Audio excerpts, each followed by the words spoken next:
Hi guys, it's Nicole and it's the 20th of the month, which means it's time for the love of sharing and crafting YouTube hop. For the theme of June, I reached out to the Scrap Room Kit Club and wanted to basically share some love their way for June. Rochelle, the owner, was kind enough to share their challenges with us so that we could get started a little bit early. Here you can see I chose the Freaky Fast Friday formula where she gives you measurements to go ahead and cut your paper and then kind of design your layout around that.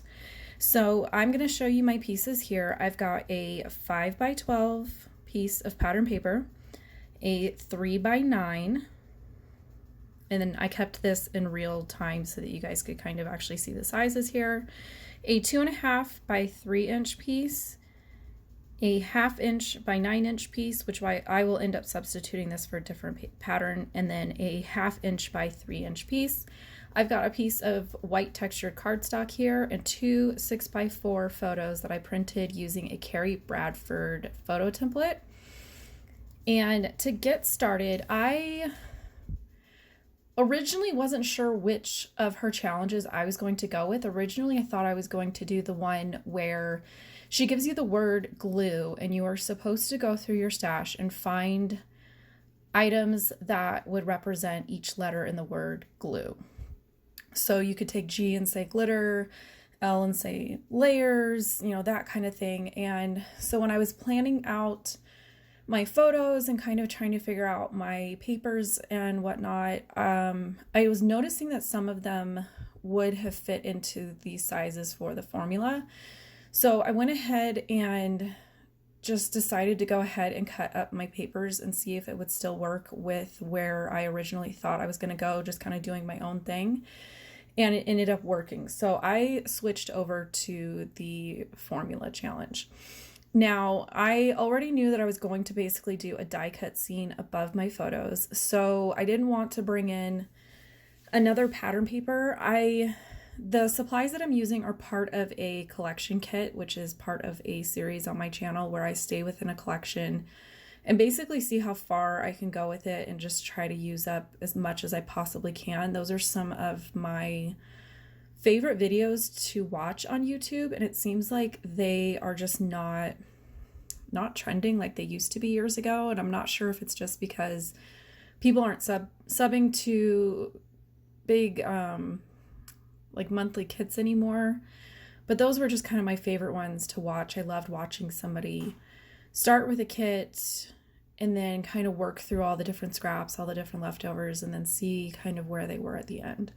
So this is my 6th layout using the Easter collection Hip Hop Array from Simple Stories. So when I pulled out my pattern papers, and there is a cloud paper in the collection, but it's very like icon heavy. I don't know how to explain it. It's a really cute pattern. I've kind of been saving it, not really sure what I want to do with it yet, but the only reason that I didn't use it for this upper area is because the Easter egg pattern paper that I did use is very similar to that cloud pattern. So I chose to take a Lawn Fawn stencil and some Distress Oxide ink, I think it's Broken China is the color, and just make my own pattern paper, I guess, on that white textured cardstock.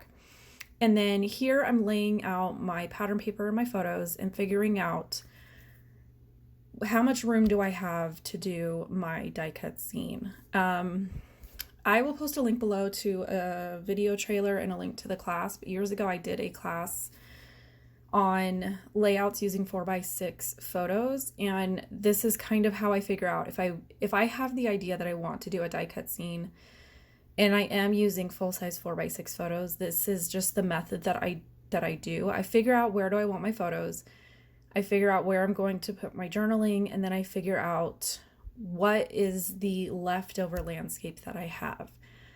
And it's that leftover area that I'm going to be doing my die cut scene in, which, see, I don't have a ruler. I would guess it's probably about 5 inches is the top part of my layout where I'm going to be putting a very big, detailed die cut scene. But it's kind of one of my favorite things to do. but for whatever reason, I just don't do it very often. And I think it's because I don't take the time to slow down and do it and enjoy it. Normally, I would use my Silhouette, but unfortunately, by upgrading my desktop computer, I have a feeling that the Windows version that is on there has basically phased me completely out of being able to use my Cameo, the original one. So I need to do a little bit more research on that and possibly look into upgrading my Cameo as well. So for this one, I went with just regular thin metal dies. These two specific dies are from Spellbinders, and I can get the name in 1 second, but they were already pulled out and set aside with my Easter kit. So this wasn't something that I needed to get up and go look for. It was already set aside for things that I wanted to go ahead and try to use with the Easter collection. And I am still really enjoying cutting out extra layers of dies like this and stacking them. It just really gives them a little bit more of a presence on your page and just kind of helps them not look sort of flat. And I cut out some of these like grass borders, which this one is for sure my favorite things one. If I can find it, I'll post a link. I feel like every time I say that, it ends up being a retired product, and it's because I shop their retirement sales, guys. If you don't follow my favorite things, run to their Instagram and follow them, or their email newsletter. When they do retirement sales, man, you can get a good deal on like basic dies, like not the ones that match a stamp set, just good basic ones.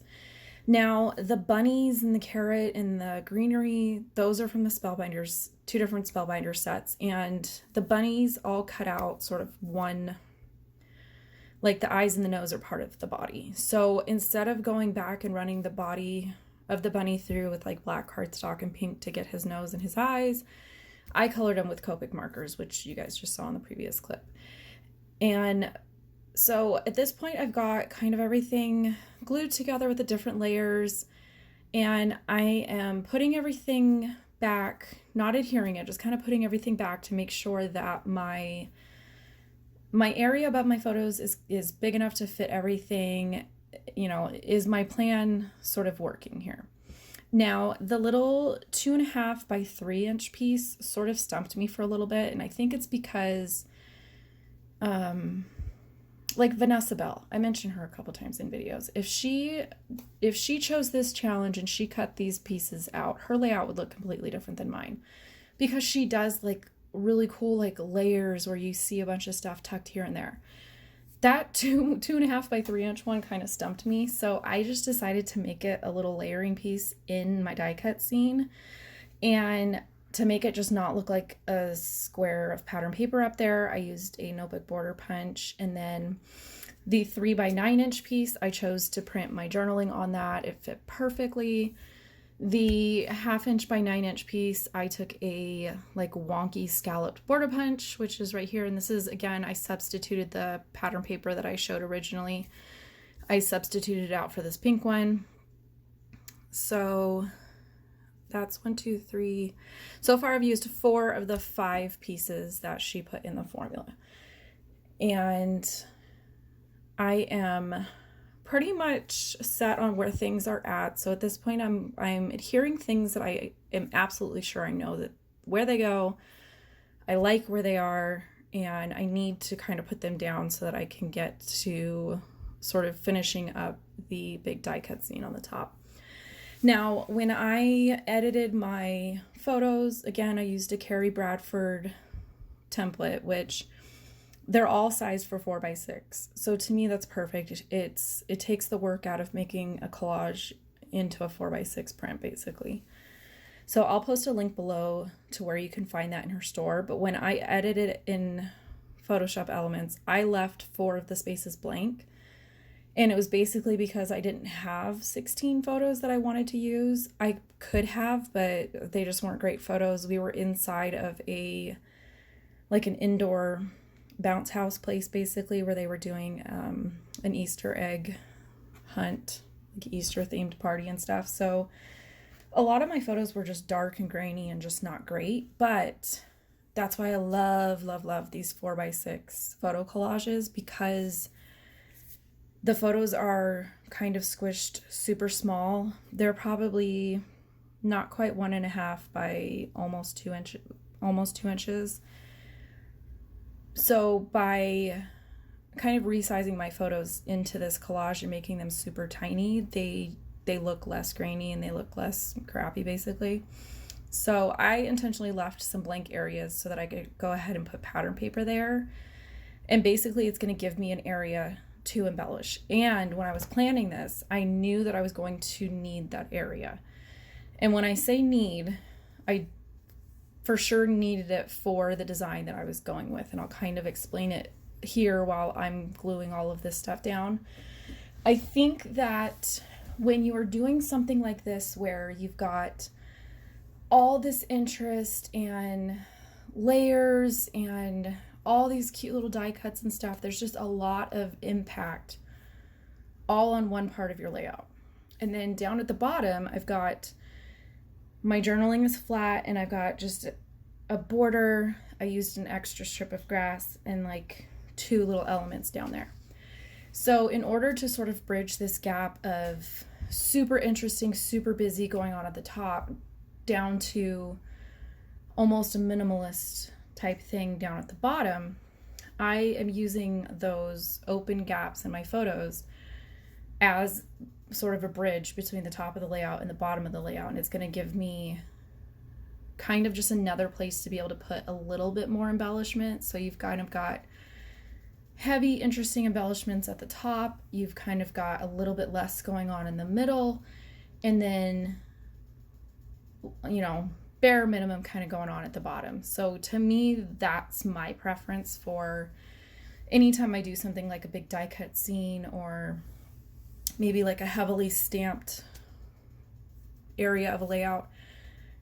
I will kind of just, almost like how you would look at it as clusters. You know how sometimes when you're doing clusters, you'll have one that's really big and interesting and maybe it encompasses your title. And then you kind of make sure that you have like a medium-sized cluster, and then, you know, somewhere you'll put like a smaller size cluster. That's kind of how I attack a layout when I know that I'm going to be doing something like this, where I know it's just going to be very heavy and very visually stimulating in one area. I will try to make sure that in other areas of my layout that it's supportive of that, I guess. So it just, I don't know, sometimes it's you can have like this big dynamic die cut scene, and then maybe you'll just have like journaling and a date and something else going on, and it just kind of feels unbalanced. But again, personal preference with kind of everything.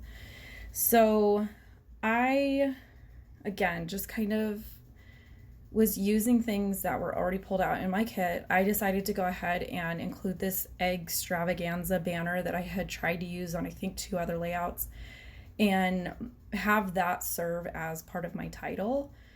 When I started the layout, I really wasn't sure what I was going to do with the title, but I did make sure that I left myself kind of an area to have my title be part of this die cut scene. I wanted it to feel like it belonged up there and not just kind of floating on its own somewhere else. I feel like I could have put it down on the bottom of the layout, but then I feel like it would have made the die cut scene feel kind of unfinished in a way.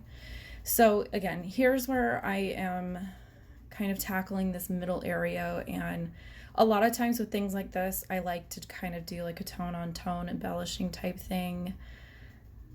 And it doesn't bother me that I'm including maybe different patterns of paper that weren't already on here. I just kind of pulled out different small pieces that I had and went ahead and used them up. And I think I'm pretty sure I'm out of frame. Basically, I just put a phrase sticker down there at the bottom. I just wanted to bring some of that light pink down to the bottom. And then here I cut out some of the title just because it takes forever to put letter stickers on, I feel. But I love having a title that has different sizes, different colors, different fonts, but not not in like a ransom letter kind of way. I don't know how to explain it. And anytime I use like the small circle letters or these little rectangle ones, I like to pop them up on foam adhesive.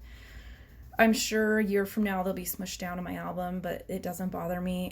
I just like mixing up the fact that the pink ones that say bounce you are flat, the banner is flat, so the little tile ones, I just think they look better when they're popped up. Now, this is that 5th piece that Rochelle gave a sizing for, which is the 1/2 inch by 3 inch. I went ahead and notched it into a banner. I'm going to go ahead and pull up my little carrot greenery, tuck it behind there, and this is going to act as a placeholder for me to stamp my date. And pretty much this was just my solution for sort of this, I don't want to say that it's like a weird size. It just, the way that I was going with these pieces, where it's very kind of lined up and linear, and it's not like a messy stack of like cool layered look or anything like that, where you could just kind of tuck it in somewhere. I had to kind of think about that one for some reason. That one and that little 2.5 by 3 inch pink gingham one.